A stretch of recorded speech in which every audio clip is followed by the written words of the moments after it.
à tous les passionnés de l'aérospatial. Regardez, me revoilà avec donc la station spatiale en approche.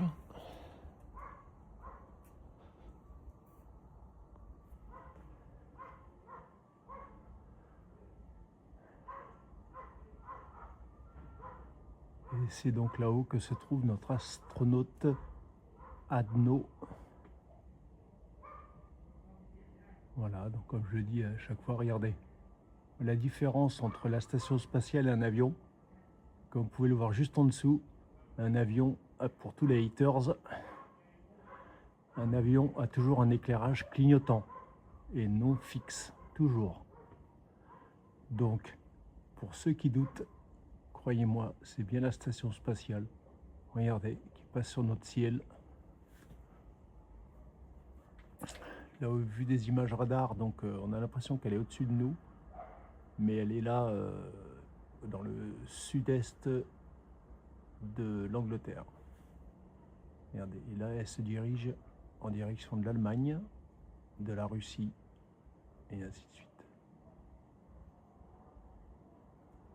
Voilà.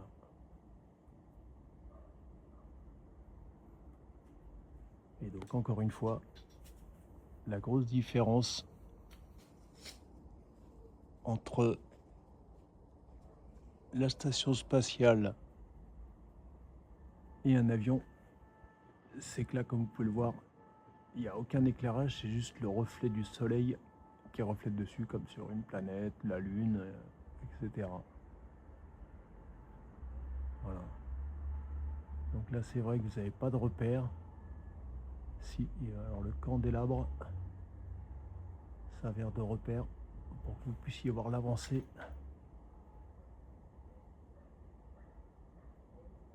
Avec quelques étoiles juste derrière pour que vous puissiez voir l'échelle de valeur de la vitesse.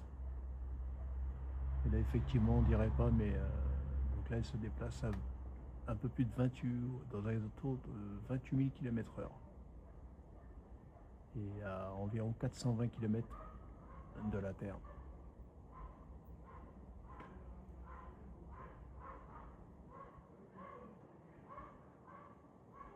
Voilà, vous voyez, là, avec la lumière, vous voyez son déplacement.